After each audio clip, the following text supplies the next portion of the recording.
हाय दोस्तों, सीट 8 जनवरी 2024 की math class की ये क्लास 4 है। इससे पहले हम लोगों ने टोटल 3 क्लास कंप्लीट कर लिया, जो बहुत ही इंपॉर्टेंट क्वेश्चंस की सीरीज चल रही है।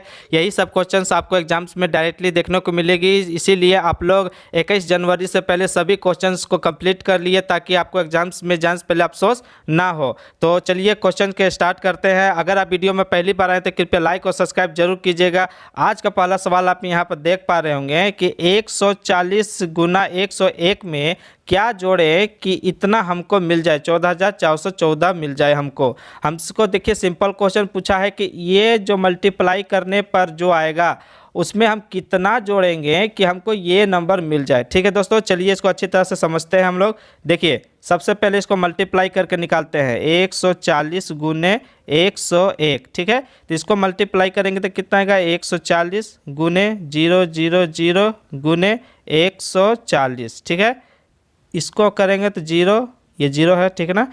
यहाँ आ जाएगा 4, यहाँ 1, यहाँ 4, यहाँ 1, इतना है हमको मल्टीप्लाई करने पर। ठीक है, अब हमको पूछा है कि ये नंबर लाना है, इसमें कितना जोड़ेंगे। तो देखिए हम इसमें जोड़ करके नहीं, इसी में से माइनस करके ये निकाल देंगे। देखिए 1 4 4 1 4 में से ये जो हमारा नंबर यहाँ पर आया है 1 4 1 4 0, इसको हम लोग क्या करेंगे, माइनस कर देंगे। ठीक है दोस्तों, ये 0 है। देखिए 4 में से 0 गया तो 4, और यहाँ 11 में से देखिए 1 में से नहीं जाएगा तो कैरी करेंगे तो ये बन गया 11, 11 में से 4 गया तो 7, और यहाँ कितना बच गया 3, 3 में से 1 गया तो कितना बचा 2। अब ये 4 से 4 का 0 हो जाएगा। हमारा कितना आंसर आ गया, 274। मतलब हमारा यही नंबर जो है हम इसमें जोड़ेंगे, इसमें तो हमारा आंसर इतना आ जाएगा। देखिए मैं इसको करके भी दिखाता हूँ। हमारा देखिए पहले मैं आंसर बता रहा हूँ कितना जा रहा है, 274, जो यहाँ ऑप्शन नंबर डी में दिया, ये हमारा आंसर है। चलिए इसको हम जोड़ के भी तो आपको दिखा देते हैं। देखिए कितना था हमारा यहाँ पर, 14,140। ठीक है, याद रखिएगा 14,040 में इतना जोड़ेंगे तो हमारा ये नंबर आ जाएगा। देखिएगा 14,140 है। ठीक है, 14,140 में 274 जोड़ेंगे। देखिए 274। ठीक है, देखिए 0 में से 4, 7 4 11, 2 1 3 1 4, 4 का 4 1। देखिए आ गया ना ये नंबर, इसमें हम लोग 274 जोड़े तो ये नंबर आ गया। तो वही हम लोग को पूछा था कौन सा नंबर जोड़े, तो 274 जोड़ेंगे तो हमारा ये नंबर आ जाएगा। हमारा आंसर हो जाएगा ऑप्शन नंबर डी। ठीक है दोस्तों, मैं आशा करता हूँ आपको अच्छी तरह से समझ में आ रहा होगा। अगर कोई भी डाउट होगा तो आप ज़रूर कमेंट में हमसे बोलिएगा। चलिए क्वेश्चन नंबर आगे देखते हैं। देखिए अगला क्वेश्चन है दोस्तों, आप लोग वीडियो वॉच करते ज़रूर है लेकिन लाइक नहीं करते, प्लीज़ लाइक कर दिया कीजिए, इससे हमें वीडियो बनाने की मोटिवेशन मिलती है। आप लोगों के लिए हम लोग दिन रात मेहनत करते हैं दोस्तों। देखिए यहाँ पर अगला क्वेश्चन है, 3.5 समकोणों में डिग्रियों की संख्या। मैंने ये पिछली वीडियो में भी ऐसा एक क्वेश्चन बताया है, क्योंकि ये क्वेश्चन आपको जरूर देखने को मिलेगी एग्जाम्स में। 3.5 समकोणों में, आपको पता होगा ये समकोण त्रिभुज कितना होता है, 90 डिग्री का होता है। ठीक है, ये पता होना चाहिए आपको। 3.5 मतलब 3 + 1/2, ये 3.5 में समकोणों में डिग्री की संख्या बोला। तो 3.5 में हम लोग क्या करेंगे, 90 से मल्टीप्लाई करेंगे तो क्या आएगा। देखिए इसको मैं थोड़ी सी छोटा करके लिख देता हूँ। देखिए कितना है, 3.5 में हम लोग क्या करेंगे, 90 से मल्टीप्लाई करेंगे। मैंने बता दिया क्यों, क्योंकि समकोण डिग्री है, समकोण में एंगल का पूछा, इसीलिए 90 से हम लोग मल्टीप्लाई करते हैं। ठीक है, तो सब ये इसको क्या करेंगे, ये ब्रैकेट को तोड़ेंगे। 90 को एक बार 3 से मल्टीप्लाई करेंगे और एक बार ये हाफ से मल्टीप्लाई करेंगे। देखिए 90 × 3। ठीक है, और एक बार कितना आएगा, और बीच में ये प्लस है तो प्लस, फिर 90 × हाफ। ठीक है, तो देखिए 9 तिया कितना होता है, 27, 270 हो गया प्लस। अब ये गुना में है और फ्रैक्शन में तो क्या होगा, कट जाएगा, ऊपर नीचे कट जाता है। तो 2 से कितना बार में कटेगा, ये 45 बार में ये कटेगा। तो कितना आ गया, 45 × 1 45 ही होगा। ठीक है, अब ये क्या करेंगे, दोनों को जोड़ देंगे। 5 0 5, 7 4 11, और 7 4 11, 2 और 1 3, कितना गया हमारा आंसर, 315। कितना है हमारा, 315, जो कि ऑप्शन नंबर 1 में देखिए यहाँ पर आपको दिख रहा होगा। कितना आंसर आ गया, 315। ठीक है दोस्तों, जब भी आपको डिग्री में चेंज करने बोले और जो समकोण अगर बोला होगा तो उसको 90 से आपको क्या करना होगा, मल्टीप्लाई सभी में कर देना होगा। तो यहाँ कितना में मल्टीप्लाई करना था, 3.5 में, 3 और प्लस आधा 3.5 हो गया। और 3.5 में पूरा हम मल्टीप्लाई 90 से करेंगे तो इतना हमारा 315 आंसर यहाँ पर आ जाएगा। ठीक है दोस्तों, चलिए अगली क्वेश्चन की तरफ चलते हैं। अगर थोड़ा सा भी प्रॉब्लम हो रहा हो तो वीडियो को दोबारा एक बार पीछे करके देख लीजिए, आपको जरूर क्लियर हो जाएगा। देखिए क्वेश्चन नंबर 3 यहाँ पर आप देख पा रहे होंगे, यदि समय अब 2:17 PM, कितना है PM, 2:17 हो रहा है, तो अब से ठीक 11 घंटा 59 मिनट पश्चात क्या समय होगा। मतलब मान लीजिए कि अभी 2 बज रहा है तो 2 घंटा बाद कितना हो जाएगा, जाहिर सी बात है 4 बज जाएगा। यही पूछा हमसे कि 2 बज रहा, अभी 2:17 तो 11 घंटा 59 मिनट बाद कितना समय होगा। तो चलिए देखिए इस क्वेश्चन को अच्छी तरह से हम लोग समझते हैं। देखिए सबसे पहले क्या करेंगे, यहाँ 2:17 बोला है, क्या AM है या PM है, ये भी आपको नोट रखना है। 2:17 PM है, ठीक है, शाम वाला ये 2 बज रहा है, हमको 11 घंटा 59 मिनट। तो देखिए 11 घंटा 59 मिनट निकालने जाइएगा तो आप कंफ्यूज हो जाइएगा और एग्जाम्स में आपको कहीं ना कहीं गलत जरूर हो जाएगा जल्दबाजी में। तो हमको इसको क्या करेंगे, पूरा कर देंगे खुद से। इसमें क्या करेंगे, हम लोग खुद से इसमें 1 जोड़ देंगे। कितना जोड़ देंगे, 1, तो कितना हो गया, ये 60 मिनट हो गया। 60 मिनट बराबर क्या होता है, 1 घंटा, और ये 1 घंटा यहाँ करके जुड़ गया, मतलब 11 घंटा और इधर 1 घंटा, कितना हो गया टोटल 12 घंटा हमको यहाँ पर आगे लेना है। तो देखिए 2:17, तो 2 बजे अभी बज रहा, अभी से 12 घंटा बाद क्या होगा, फिर वही 2 ही बज जाएगा, क्योंकि आपको पता होगा 2 बाद 2 टाइम होता है। अभी शाम वाला 2 हो रहा तो 12 घंटा बाद फिर कौन वाला 2 हो जाएगा। अभी मान लीजिए कि सुबह का 10 बज रहा और रात का अगर मान लीजिए 12 घंटा बाद कितना, तो रात का 10 बज जाएगा सुबह से। तो वही बात है कि यहाँ देखिए शाम वाला 2 बज रहा था तो 12 घंटा बाद क्या हो जाएगा, फिर वही टाइम घूर करके 2:17 AM हो जाएगा। ये सिर्फ PM था शाम वाला, तो ये सुबह वाला टाइम हो जाएगा 12 ऐड करने पर, ठीक है। तो लेकिन हम लोगों ने यहाँ पर क्या किया था, ये जो 1 मिनट था ये हम लोगों ने खुद से जोड़ा था, तो यहाँ पर क्या करेंगे, 1 माइनस भी यहाँ कर देंगे, क्योंकि हम लोगों ने खुद से यहाँ जोड़ा था 1, तो यहाँ पर 1 मिनट घटा भी देंगे। तो अभी कितना बच जाएगा, 2:16, लेकिन पहले PM हो रहा था तो अभी क्या हो जाएगा AM, मतलब अभी शाम के 2:17 हो रहा तो 11 घंटा 59 मिनट बाद कितना बच जाएगा, 2:16, लेकिन AM वाला। तो देखिए 2:16 यहाँ है लेकिन यहाँ PM दिया हुआ है, जो कि ये गलत है। तो यहाँ पर क्या होगा, यहाँ पर AM होगा, ठीक है। हमारा आंसर ये 2:16 होगा लेकिन AM होगा, ठीक है दोस्तों। ऑप्शन नंबर 4 आप करेक्ट कर लीजिएगा, 2:16 AM आंसर होगा। आप खुद भी जोड़ लीजिए, 2 बज रहा है, अभी 2 से 12 घंटा फिर 2 बजेगा, रात का है तो सुबह का 2 बज जाएगा, वही कैलकुलेशन यहाँ पूछा था, ठीक है। इस तरह का क्वेश्चन इसी तरह बनाइएगा ऐड करके। चलिए अगले क्वेश्चन की तरफ देखते हैं। क्वेश्चन नंबर 4 देख पा रहे होंगे यहाँ पर, इस टाइप का क्वेश्चन आपको जरूर भर भर के वहाँ देखने को मिलेगी एग्जाम्स में। देखिए संख्या 105 के गुणनखंडों की संख्या, देखिए क्या बोला, 105 का गुणनखंड, मतलब ये 105 जो है किस किस संख्या से कटेगा, ये सिंपल क्वेश्चन है। तो देखिए अगर आप ऐसे सिंगल अंक निकालने जाइएगा, जैसे 1 से कटेगा, 3 से कटेगा, 5 से कटेगा, ऐसे अगर निकालने जाइएगा तो इसमें टाइम तो लगेगा ही, लेकिन गलती होने का चांस पूरा 99% है। क्यों, क्योंकि मान लीजिए अगर ये डिजिट बड़ा होगा तो आप कितना अंक सोच पाइएगा वहाँ बैठ करके, इससे कटेगा, इससे कटेगा, इससे टाइम क्या होगा, बहुत ज़्यादा लैप्स हो जाएगा। तो देखिए इसका एक ट्रिक है, मैं बता दे रहा हूँ आपको।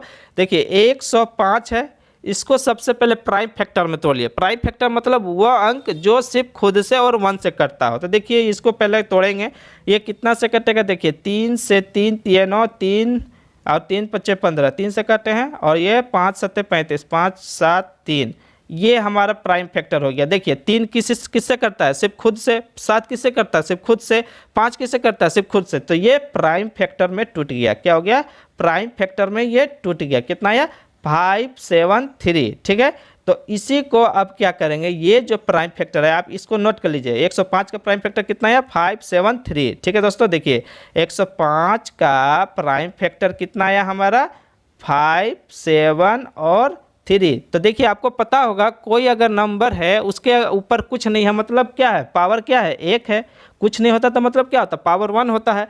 तो यही ट्रिक है, ये जो प्राइम फैक्टर टूटा और ये जो पावर आया, अब पावर से हमको सिर्फ मतलब, ये प्राइम फैक्टर से कोई मतलब हमको नहीं है, सिर्फ पावर से मतलब है। पावर कितना आया, 1 × 1 × 1। अब जो पावर आया उसमें खुद से हम लोग 1 जोड़ देंगे, खुद से इसमें 1 जोड़ देंगे, खुद से इसमें 1 जोड़ देंगे, ठीक है। तो खुद से 1 जोड़ेंगे तो कितना आ गया, 2 × 2 × 2।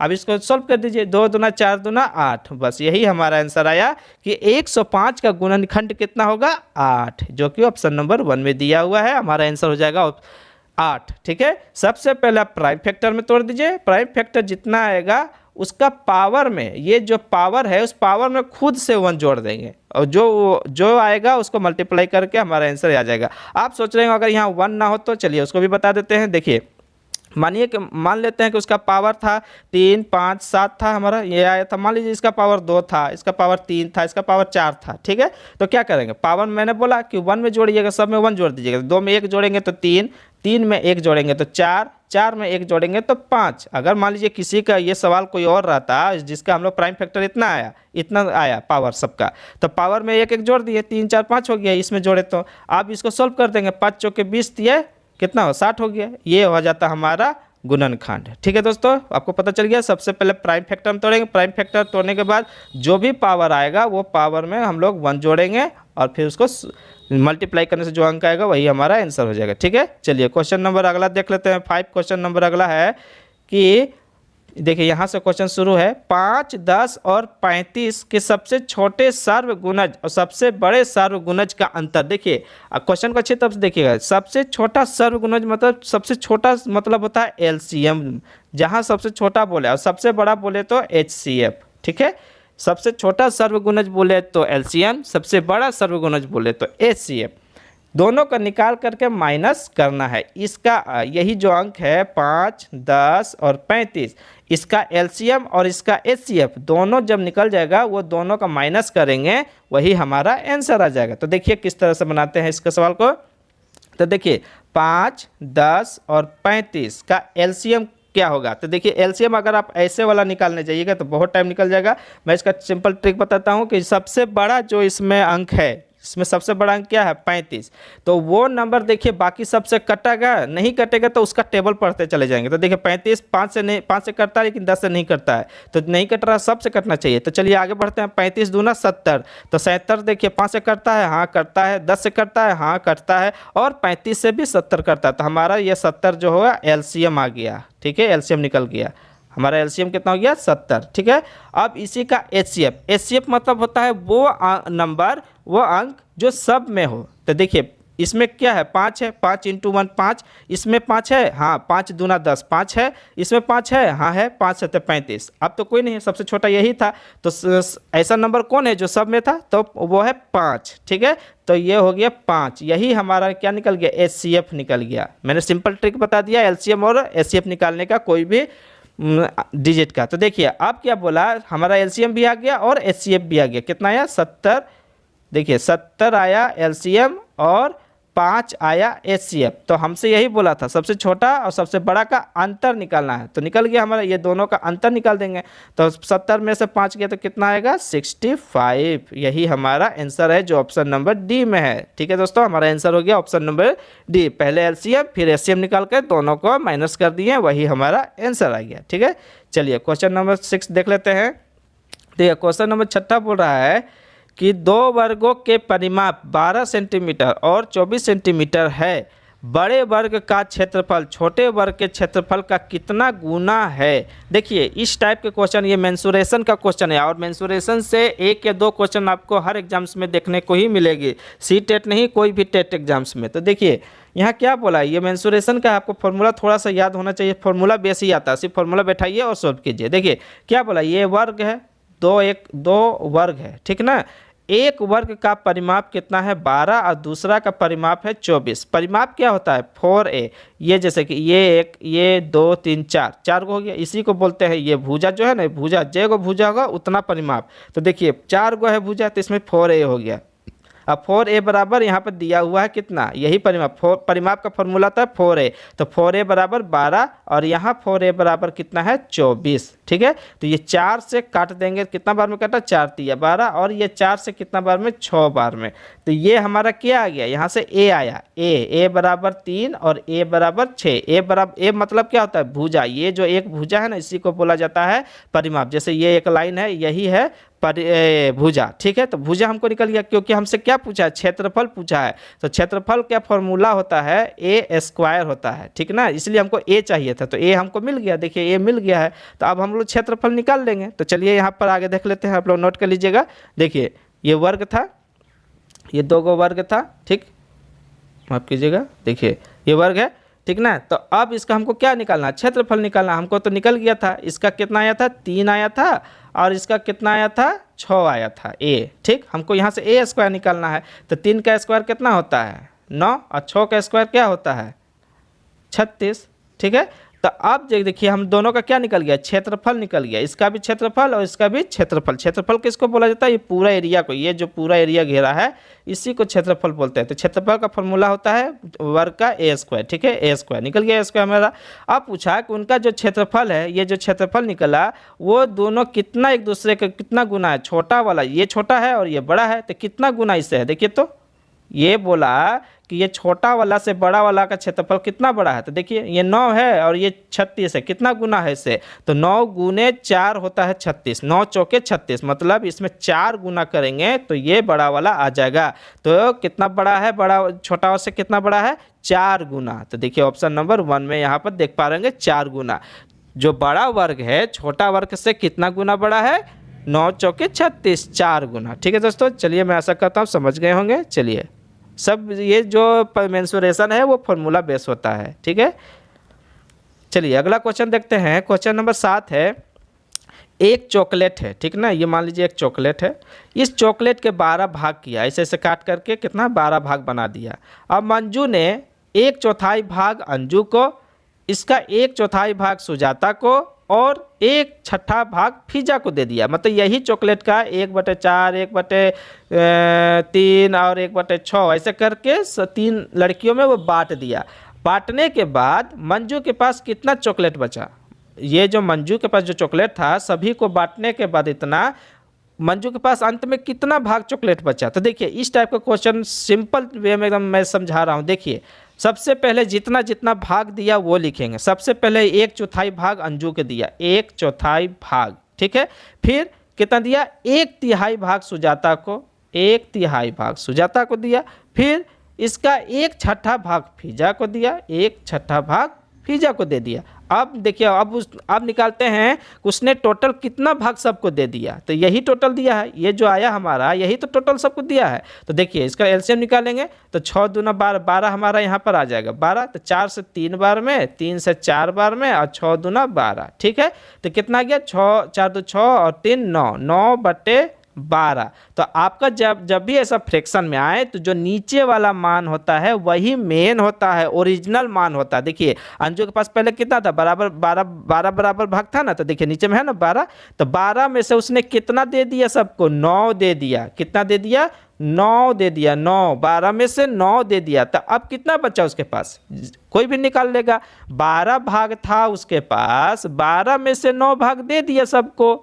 तीनों जो दोस्त को ये जो दिया था ये वो दे दिया। तो कितना दे दिया, 12 में से 9 दे दिया। तो 12 में से 9 किया तो कितना बचा, कोई भी बता देगा, 9 3 12, ठीक है। तो कितना बचा उसके पास, मंजू के पास 3 भाग बचा। तो ऑप्शन नंबर 1 में देख पा रहे होंगे यहाँ पर 3 है। मतलब सभी को देने के बाद मंजू के पास कितना बचा, 3 भाग। ठीक है दोस्तों, हमारा आंसर हो जाएगा 3।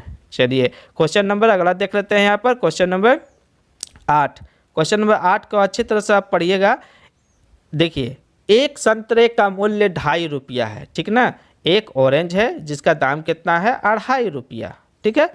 3.5 दर्जन संतरों का मूल्य क्या होगा। एक संतरा का दाम है इतना, तो हमसे 3.5 दर्जन, तो सब 3.5 दर्जन, यही 3.5 दर्जन है, ठीक है। 3 और आधा 3.5। तो सबसे पहले हमको 1 दर्जन पता होना चाहिए। आपको पता होगा 1 दर्जन केला कितना होता है, 1 दर्जन में 12 को होता है। तो हमको यहाँ 3 दर्जन बोला, 3 दर्जन और आधा दर्जन। तो देखिए 3 दर्जन कितना होगा, तो 12, एक दर्जन में 12 गो, तो 3 दर्जन में 12 3 36 गो। मैं इसलिए इतना खोल के बता रहा हूँ ताकि बहुत सारे ऐसी महिलाएं हैं या जो भी हैं आर्ट्स वाले बैकग्राउंड है जो मैथ बहुत पहले छोड़ चुके हैं, उनको थोड़ा कैलकुलेशन में गलती होता है। इस वजह से मैं इतना डिप में जाके बता रहा हूँ। देखिए तो 12 3 36, और यहाँ देखिए 1 दर्जन में 12 गो, तो आधा दर्जन में क्या होगा 6 गो।